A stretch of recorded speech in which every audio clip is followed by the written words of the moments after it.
Dans le cadre de la présidence française de l'Union européenne, les principes européens pour l'éthique du numérique en santé ont été adoptés. Cette démarche, qui s'adresse directement aux citoyens, met en exergue leurs droits comme les engagements de l'Union européenne. Elle fixe le cadre du déploiement du numérique en santé. Comment voyez-vous cette démarche et sa mise en œuvre? C'est très important d'avoir un vue générale sur le sujet, surtout ce que la technologie nous amène, surtout sur les principes éthiques. Et moi, j'ai entendu un exemple que je pense c'est très, très utile de mentionner ici, mais ça relève aussi toutes les difficultés, les challenges qui viennent avec.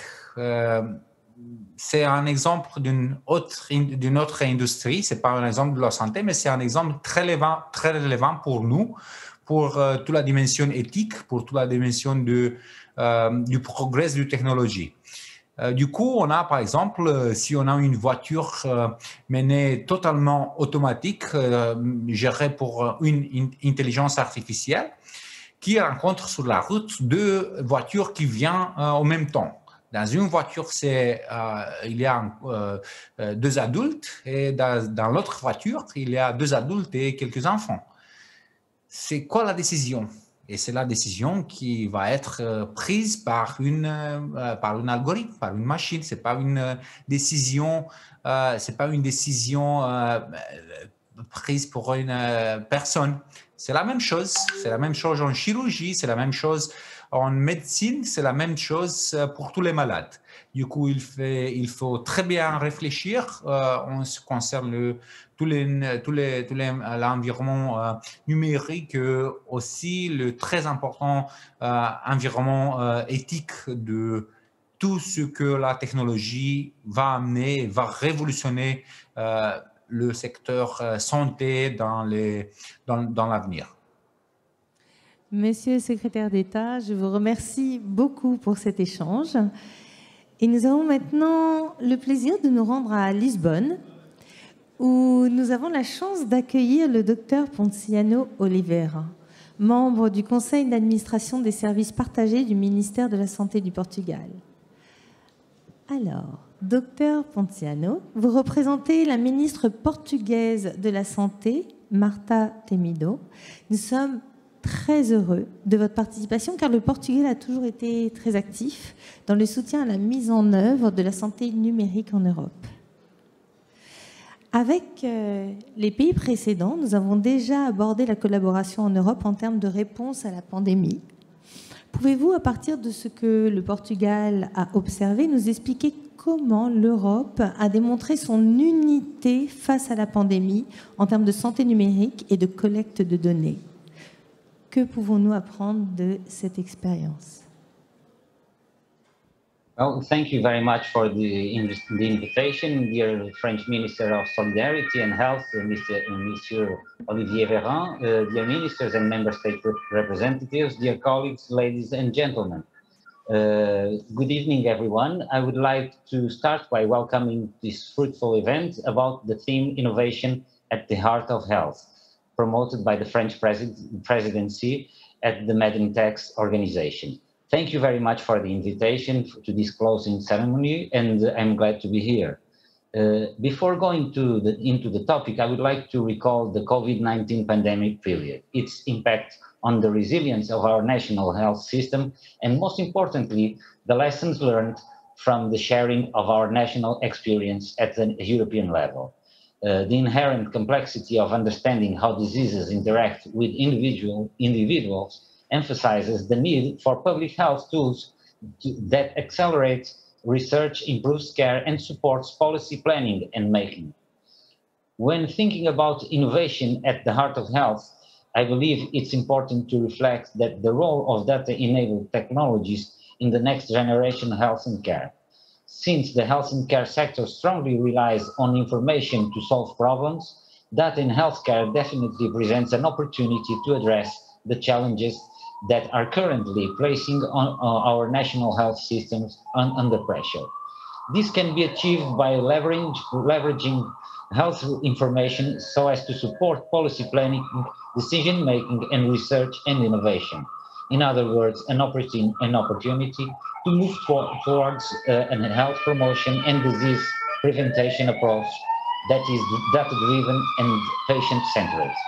To take advantage of this opportunity, long-standing barriers constraining to use of health data need to be removed. Interoperability and data access and quality are key. Consistency across the jurisdictions and health systems is instrumental to fostering a European health union in which standardized, coherent, and accessible electronic health records can be exchanged from the greater good of our communities. It is because the European Union acknowledges this that its digital health ecosystem is working towards the development of a European electronic health record exchange format. In addition, the cross-border health information domains already in place, the patient summary and the e-prescription. In the near future, the European Union will be able to exchange data on medical imaging, laboratory results, and discharge letter. Once this process is completed, the European Union will have established a groundwork for deploying cross-border personalized medicine and secondary use of health data from better healthcare research and innovation solution. The envisioned European health data space will play a major role in promoting consistency between and within member states' electronic health records exchanges process. Nonetheless, the European health data space regulatory and legal framework must ensure trust, ethics, transparency, interpretability, and accountability. As we look forward to a resilient and effective digital transformation in health, today we can surely affirm that the shared European principles for digital health are key for our health systems to thrive in the digital age. We are all building this new space, the European health data space, together.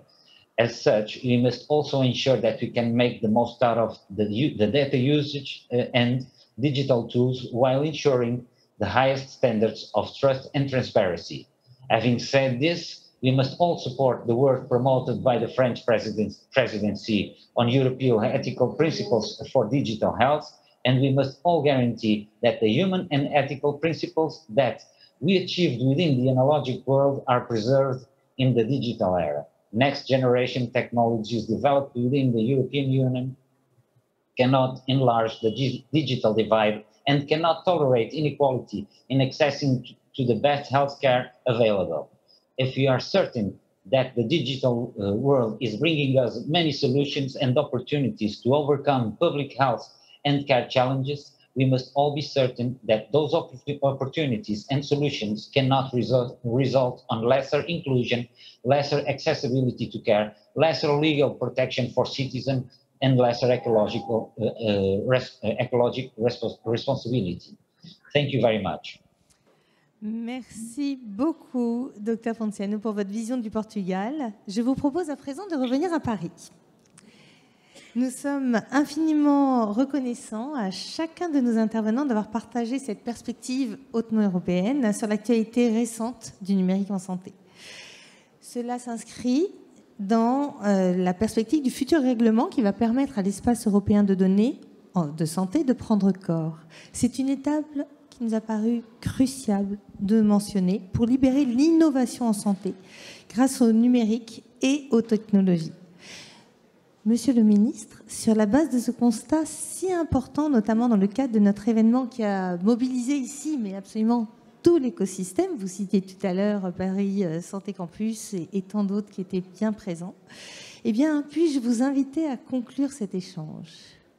Oui, bien sûr. D'abord, évidemment, je ne peux pas parler d'Europe sans avoir une pensée pour l'Ukraine, et surtout le peuple ukrainien. C'est indispensable et ce qui montre ce besoin de cohésion européenne très fort, qu'on pressentait et qui nécessite d'être encore renforcé dans les mois et les années à venir. En fait, la question, c'est quelle est la place de l'Union européenne quand on parle de technologie de santé?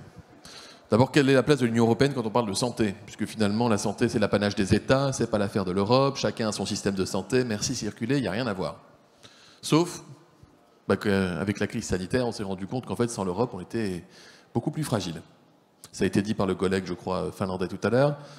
Si on n'avait pas eu l'Europe de la santé quand même, on n'aurait pas été le premier continent en termes de fabrication de vaccins, de distribution, d'exportation et de dons de vaccins dans le monde entier. Il a fallu se coordonner, créer des outils, créer une dynamique européenne. Et on considère que, sur la base de ce constat, on est dans un momentum qu'on a envie d'exploiter collectivement pour se dire qu'est-ce qu'on va faire maintenant, comment est-ce qu'on pense l'Europe de la santé demain. Il y a 3 semaines, dans le cadre de la présidence française du Conseil de l'Union européenne, j'ai réuni les 27 ministres à Lyon puis à Grenoble. Et on a discuté entre nous et on s'est dit qu'est-ce qu'on peut faire demain dans l'Europe de la santé. Et je peux vous dire que tout le monde était archi motivé pour dire il faut qu'on fasse ça, ça, ça, ça. Donc quand on parle de données de santé, on se dit d'abord un cadre éthique, on l'a fait. Pour la première fois, l'Europe s'est dotée d'un cadre éthique en matière d'exploitation des données de santé. C'est important. L'Europe, historiquement, s'est toujours développée sur un principe de précaution, quand l'Asie s'est plutôt développée sur un principe d'innovation, laissant parfois la précaution de côté. Je constate que la Chine et l'Asie sont en train de revenir vers un peu plus de précaution et que l'Europe est en train d'aller vers un peu plus d'innovation. Sans doute que l'équilibre est au milieu et on est en train d'y tendre. Il nous fallait un cadre éthique. Ensuite, qui dit Europe dit norme. Mais la norme, c'est pas forcément pour vous embêter. Ça peut être un cadre protecteur qui nous permet aussi d'être plus puissants au niveau mondial. Donc il faut qu'on puisse, au niveau européen, identifier et imposer un cadre normatif en matière d'exploitation de systèmes de santé pour le reste de la planète. Et on a des avantages considérables à l'échelle européenne puisqu'on est leader en innovation, leader en production et qu'on a une balance commerciale positive au niveau européen, par exemple dans le champ des dispositifs médicaux. Ensuite, c'est évidemment être capable de stimuler la recherche, l'innovation, le développement à l'échelle européenne. Ça ne sert pas forcément à grand-chose qu'on fasse tous les mêmes choses de notre côté, indépendamment à des moments identiques. Il faut sans doute qu'on soit capable de se concerter davantage, d'avoir des cibles prioritaires et d'y aller. Moi, j'ai fixé dans le cadre de la PFUE quelques cibles prioritaires en matière de santé publique. L'antibiorésistance, qui est une pandémie silencieuse qui tue des millions de personnes chaque année dans le monde, des dizaines de milliers de personnes dans notre pays. C'est aussi les cancers pédiatriques, pour qu'on soit beaucoup plus efficace ensemble. Mais dans le champ du numérique en santé, il y a aussi ce travail de convergence qu'on est capable de faire. Moi, je veux bien que quand on parle de réussite européenne dans l'industrie, on cite toujours Airbus. Alors, 1, parce que c'est une réussite. 2, parce que c'est en France. Il y a d'autres pays qui citeraient d'autres réussites. Moi, je souhaite qu'on puisse avoir demain des géants européens dans le domaine du numérique en santé. Et c'est absolument indispensable de ne pas être dépendant de l'Asie et des États-Unis. Et puis l'autre enjeu européen, c'est garantir un accès équitable à tous pour les traitements. Et ça, on a tous compris qu'il fallait qu'on soit capable de relancer les filières industrielles à l'échelle du continent européen. On est dépendant à 95% de la Chine, du Pakistan, de l'Inde pour les matières premières. C'est pas bon, c'est pas sain. On a vu ce que ça donnait avec les masques. Imaginez avec les traitements anticancéreux, les anticorps monoclonaux ou même les traitements d'intérêt thérapeutique majeur d'usage plus courant. Moi, j'ai eu tellement peur qu'on manque de médicaments anesthésiques pendant la crise Covid que je ne veux pas que ça arrive à nouveau. Donc, on réindustrialise. Donc, cette souveraineté européenne en matière de produits de santé, elle est rentrée dans tous les esprits maintenant et c'est un cap que nous nous sommes fixés. Et puis, dernier objectif que je citerai, je pourrais être beaucoup plus long, mais c'est une conclusion, c'est en matière de santé publique. D'un pays à l'autre de l'Union, on partage la même monnaie, mais on a un écart d'espérance de vie de 6 ans et la mortalité infantile évolue d'un facteur 1 à 4. Donc on doit être capable de travailler davantage, faire plus de convergence aussi des systèmes de santé. Je crois que c'est plus un tabou aujourd'hui et il faut en faire désormais un atout. Merci beaucoup, Monsieur le Ministre.